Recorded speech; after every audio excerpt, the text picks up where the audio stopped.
যেসব মহিলাদের বাচ্চা হতো না, আমার মা তাদের জন্য ওষুধ তৈরি করত। কিন্তু যে ঘরে সে মহিলাদেরকে নিয়ে যেত, সেই ঘরে একমাত্র আমার মা আর তার চাকরানি ছাড়া আর কেউ যেতে পারতো না। কিন্তু আমার যখন বিয়ে হলো, তখন কোনো বাচ্চা হলো না। আমি বললাম, মা আমার জন্য ওষুধ তৈরি করে দাও। মা খুব কঠিন ভাবে বারণ করে দিল। আর একদিন আমি তার চাকরানিকে বললাম আমায় সাহায্য করতে। সেদিন চাকরানি নিজের মুখ লুকিয়ে মায়ের ঘরে গেল। মা তাকে জিজ্ঞাসা করলো যে তুমি মুখ চাপা দিচ্ছ কেন? সে বলতে লাগলো যে আমার মুখ খারাপ হয়ে গেছে, আমার মুখ জ্বলে গেছে। তার পরের দিন সেই চাকরের জায়গায় আমি মায়ের সেই ঘরে গেলাম। আর এরপর যে ঘটনাটা আমি দেখলাম, সেটা দেখে প্রায় আমার প্রাণ বেরিয়ে যাওয়ার মতো অবস্থা হলো। আমার মায়ের নাম সোনম। সে তার সময়ে সব থেকে বেশি পড়ালেখা করা মহিলা ছিল, আর গ্রামের মধ্যে প্রথম এমন মেয়ে ছিল যে কিনা ডাক্তার হয়েছিল। কিন্তু তার পড়াশোনা পুরো হয়নি, কারণ তার বাবা এই দুনিয়া থেকে চলে গিয়েছিল।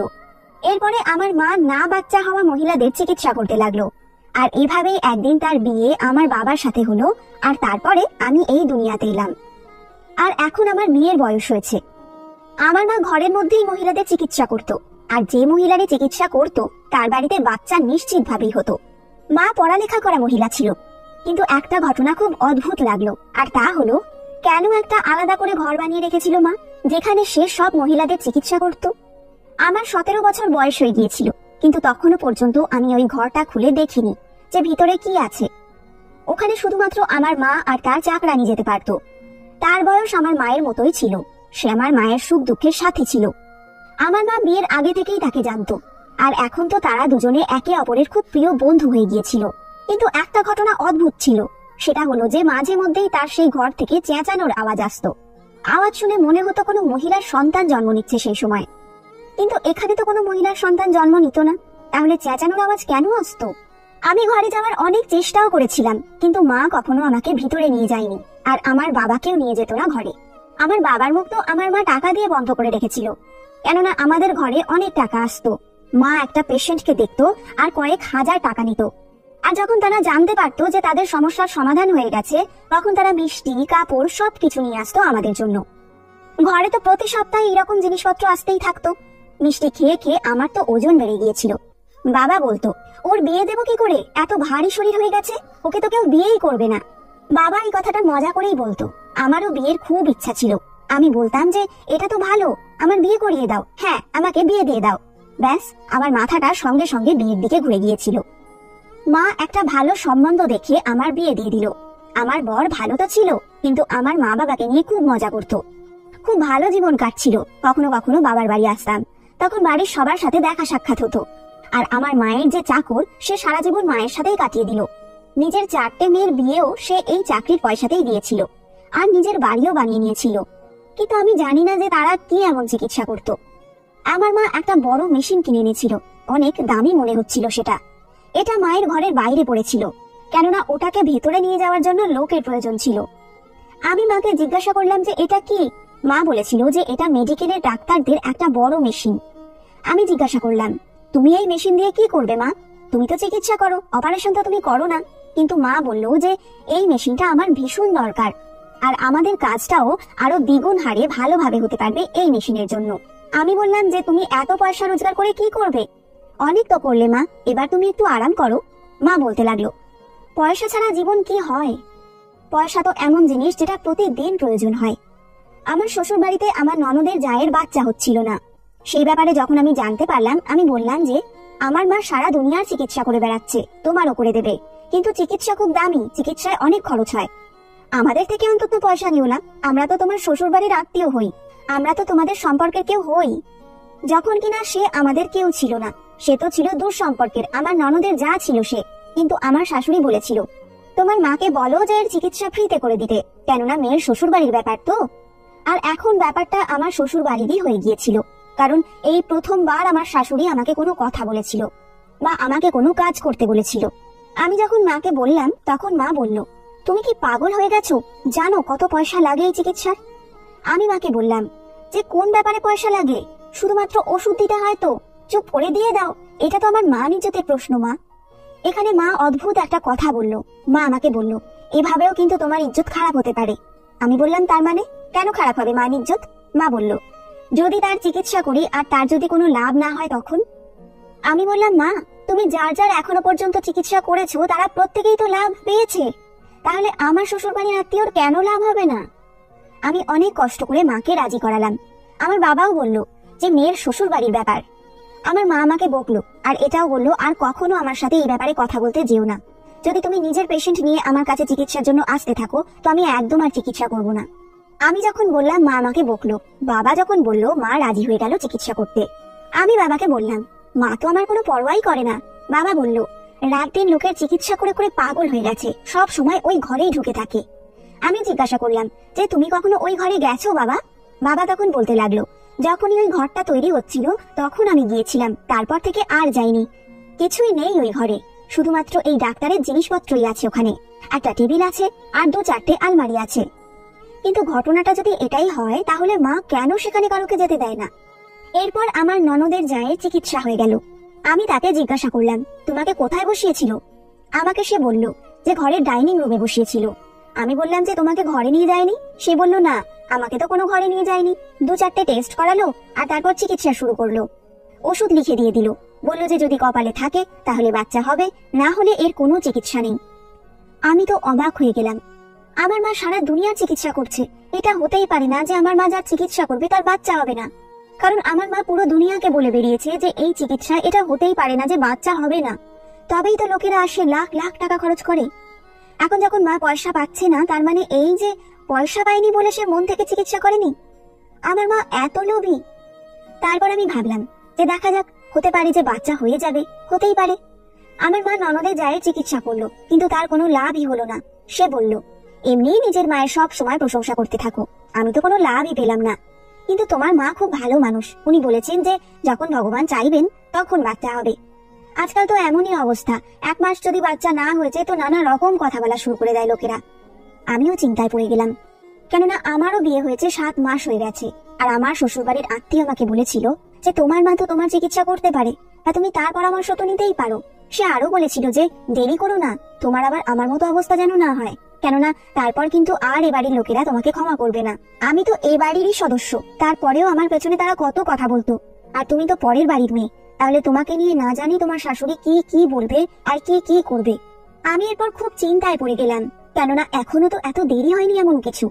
এখন থেকেই আমার শাশুড়ি বেশ কিছু কথা বলতে লাগলো। সে বলতে লাগলো এতক্ষণে তো এই বাড়িতে খুশির খবর চলে আসার কথা, ভগবানই ভালো করুক।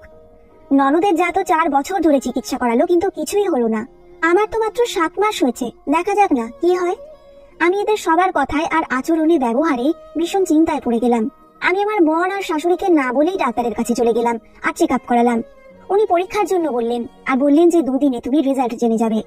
আমি বললাম যে টেস্টের রিপোর্ট নিতে আমি আসতে পারবো না, আপনি এক কাজ করবেন, আমাকে ফোনে রিপোর্ট পাঠিয়ে দেবেন। উনি বললেন ঠিক আছে, আমার নাম্বার নিয়ে নাও। ডাক্তারটা ভীষণ ভালো ছিল, বুঝে গিয়েছিল যে আমি বারবার লুকিয়ে লুকিয়ে বেরোতে পারবো না। এই 2 দিন আমি যে কিভাবে কাটিয়েছি শুধুমাত্র আমিই জানি। 2 দিন পরে ডাক্তারের ফোন আসলো আর উনি আমাকে রিপোর্ট বললেন। উনি বললেন আপনার সমস্যা আছে আর আপনি কখনো মা হতে পারবেন না। আমার আপনাকে এটাই বলার ছিল যে আপনি কোনো ছোটখাটো চিকিৎসা করিয়ে কোনো ওষুধপত্র খেয়ে যেন নিজের শরীর বা নিজের জীবন নষ্ট করবেন না। তার বদলে আপনি টেস্ট টিউব বেবির মাধ্যমে বাচ্চা জন্ম দিতে পারেন। আর টেস্ট টিউব বেবির চিকিৎসা এতটা সহজ না, তাতে অনেক পয়সা লাগে। কিন্তু ডাক্তার আরো বলেছিল যে আপনি এখন যুবতী আর এখন আপনার বিয়ের প্রথম দিক, এখন তো সবে শুরু, এখন আপনার বর রাজি হয়ে যাবে। পরে আপনার বর এটাই ভাববে যে লাখ টাকা খরচ করে এমন চিকিৎসা করিয়ে যেখানে 40% মাত্র ঠিক হয় আর যার কোনো গ্যারেন্টিও নেই, সেটা করিয়ে কি হবে। এজন্যই ছেলেরা লাখ টাকা খরচ করে দ্বিতীয়বার বিয়ে করে নেয় আর তারা বাচ্চা জন্ম দেয়। আমি ভীষণ চিন্তায় পড়ে গেলাম, আমি সারা রাত কেঁদেছিলাম। বর জিজ্ঞাসা করলে বলে দিলাম যে কিচ্ছু হয়নি। আমি ভীষণ দুঃখ পেয়েছিলাম, কেননা আমি কখনো ভাবিনি যে আমার সাথে এরকম হবে। তারপরে একদিন আমার গ্রামের একটা মেয়ে আমার কাছে আসলো। সে বলল যে তোমার মায়ের কাছে চিকিৎসা করিয়েছিলাম আর আজ আমার কাছে জোড়া বাচ্চা, আর আজকে আমি ভীষণ খুশি। আর সে আমাকে ধন্যবাদ জানালো। সে আমার মায়ের প্রশংসা করতে লাগলো আর বলতে লাগলো ভগবান ওনার হাতে জাদু দিয়ে পাঠিয়েছেন, যার চিকিৎসাই করেন সেই ঠিক হয়ে যায়। আমি ওই মহিলার কথায় ভীষণ খুশি হলাম আর যেন মনে মনে শান্তি পেলাম। সে আমাকে বলল 10 বছর পর্যন্ত আমার কোনো বাচ্চা হয়নি জানো, তোমার মায়ের কাছে চিকিৎসা করালাম তখন আমার বাচ্চা হলো। তোমার মা, তুমি তো সবকিছুই জানবে। যখন সে আমাকে এই কথাগুলো বলল তখন আমি অবাক হয়ে গেলাম আর জিজ্ঞাসা করলাম সবকিছুই জানবো মানে? সবকিছু কিভাবে হয়? সে বলল চিকিৎসা কিভাবে হয় সেটা তো তুমি জানো। আমি বললাম যে তুমি জানো, কিন্তু আমি তো জানি না। সে বলল ছাড়ো কথাটা, বাদ দাও। আমার মা 1 মাস পর্যন্ত সবার চিকিৎসা করত। আমি ঠিক করেছিলাম যে আমি আমার বরকে এসব বলবো না, না আমার শাশুড়িকে বলবো, কারণ এমনিতেই এরা আমাকে খুব একটা পছন্দ করে না। আমি নিজের মাকেই সবকিছু বলবো আর তার থেকেই চিকিৎসা করাবো। এরপরে আমার আর কারোকে বলার কোনো দরকার পড়বে না। আমি মায়ের কাছে চলে গেলাম। মা সকাল সকাল ভীষণ ব্যস্ত ছিল, ওই ঘরেই ছিল আর বাইরে আসেনি। আর আমার ঘরে যাওয়ার অনুমতি ছিল না, আর বাবা বাড়ি ছিল না। 4 ঘন্টা মায়ের জন্য আমি অপেক্ষা করলাম। আমি ভীষণ রেগে গেলাম। এরপর আমি তাকে বললাম সমস্যা আছে আমার কিছু। মা জিজ্ঞাসা করলো কি সমস্যা? পয়সার দরকার? আমি বললাম পয়সার দরকার নেই। আর এরপর তাকে বললাম যে আমাকে ডাক্তার কি বলেছে, আর এরপর তাকে রিপোর্ট দেখালাম, ডাক্তার যেটা আমাকে ফোন করে বলেছিল। আমার মা বলল যে হ্যাঁ, রিপোর্ট তো এটাই বলছে, এবার কি করা যায়? এটা তো বড় সমস্যা। আমি বললাম কেন? তোমার জন্য তো এটা কোনো সমস্যাই নয়, তুমি আমার চিকিৎসা করো। মা বলল যে এই ধরনের কথা যদি আর কখনো বলেছো তাহলে আমার থেকে খারাপ আর কেউ হবে না, আমি তোমার চিকিৎসা করব না। আমি বললাম মা, এটা তো সেই ব্যাপার হয়ে গেল যে তুমি সমস্ত পরিবারকে খাবার দিচ্ছ, আর আমি প্লেট দেখে যখন খাবার খাওয়ার জন্য বললাম তখন আমাকে বলছো যে খাবার খেলে পাপ হয়। আমাকে আমার মা এত বাজেভাবে বকা দিল যেন মনে হলো যে সে মরে গেলেও আমার চিকিৎসা করবে না। আমি জিজ্ঞাসা করলাম কেন করবে না চিকিৎসা? বাবা এসে গিয়েছিল ওখানে। আমি কান্নাকাটি শুরু করলাম। বাবাও দেখলো যে এতদিন পর মেয়ে ঘরে এসেছে, তার উপর আবার কান্নাকাটি করছে সে চিন্তায়। বাবা আমাকে সব সময় অনেক ভালোবাসতো। সে আমাকে বলল কাঁদছো কেন তুমি? তখন মা বলল যে বিনা কারণেও কিছু চাইছে। মা এই কথাটা বাবাকে বলল না যে আমি কখনো মা হতে পারবো না, আর আমি আমার চিকিৎসার জন্য বলেছি, কিন্তু মা আমার চিকিৎসা করতে চাইছে না। এক তো ভুল করেছে মা, তার উপরে আবার মিথ্যে কথাও বলছে। বাবা বলল যে কেন চিন্তা করছো, আমি তো আছি, আর যেটা তোমার দরকার আমি তোমাকে এনে দেবো, তোমার জন্য আমি চা বানিয়ে দিচ্ছি এক্ষুনি। বাবা সেখান থেকে চলে গেল। মা বলল যে যেটাই হচ্ছে সেটা ভগবানের উপর ছেড়ে দাও, আর খবরদার যদি এখানে চিকিৎসার কথা তুমি আবার বলেছো, আমি তোমার চিকিৎসা কখনো করব না, আর এই কথাটা নিজের মাথার মধ্যে ঢুকিয়ে নাও। আমি আমার বাড়িতে চলে এলাম আর ভাবলাম যে আমাকে মা কেন এরকম বললো। প্রথমত আমাকে তো মা ঘরে যেতে দিত না। যখন আমি আমার বন্ধুকে তার কাছে পাঠিয়েছিলাম তখন মা তাকে ওই ঘরে নিয়ে যায়নি, আর তার চিকিৎসাও করেনি। তখনও আমার মায়ের কিছুই যায় আসেনি। আর আজকে যখন আমি বিপদে পড়েছি তখন আমারও চিকিৎসা করতে চাইছে না। কোনো একটা গন্ডগোল তো আছেই। আমার মা মিথ্যে কথা বলতো, মানুষের চিকিৎসা সে করতো না। আর যদি সে মিথ্যে কথাই বলতো তাহলে তার কাছে এত লোক কেন পয়সা খরচ করে চিকিৎসা করাতো? আর কেনই বা মা আমার আর আমার বন্ধুর চিকিৎসা করতে চাইছে না, যখন কিনা সমস্ত দুনিয়ার সে চিকিৎসা করছে? এবার আমার শেষ আশা আমার মায়ের সেই চাকরানি। সেও আমাকে যাবার সময় দেখে নিয়েছিল। পরের দিন আমাকে ফোন করে জিজ্ঞাসা করলো তোমার কি সমস্যা হয়েছিল, তুমি কেন কাঁদছিলে? সেও আমাকে মায়ের মতো করেই লালন পালন করেছিল ছোট থেকে। আমার খেয়াল রাখতো। মা তো সারাদিন নিজের কাজেই ব্যস্ত থাকতো। আমি তাকে সবকিছু বললাম। আমি তার ঘরে গেলাম, আমি বললাম আমাকে সাহায্য করো। সে বলল যে আমি তোমাকে সাহায্য করব না, কারণ এই কাজটা আমার ভুল মনে হয়। আমি বললাম যে তার মানে? সে বলল যে তার মানে আমি তোমাকে বলবো না। তারপরের দিন সে মায়ের কাছে মুখ বন্ধ করে গেল। মা তাকে জিজ্ঞাসা করলো তুমি মুখ চাপা দিয়ে মুখ বেঁধে কেন এসেছো? তখন সে মিথ্যা কথা বলল যে তার মুখ জ্বলে গেছে, সেজন্য সে মুখ চাপা দিয়ে এসেছে। অদ্ভুত একটা দাগ হয়ে গেছে, আর তার মুখে ওষুধও লাগিয়েছে। মা কাজে ব্যস্ত হয়ে গিয়েছিল। এরপর সে আর দ্বিতীয়বার এক কথা জিজ্ঞাসা করেনি।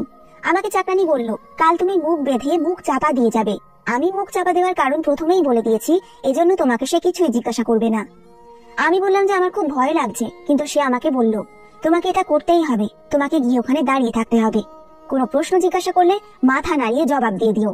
কাল এমনিতেও সেরকম কোনো কাজ নেই, একটাই রোগী আছে, তারই অ্যাপয়েন্টমেন্ট আছে।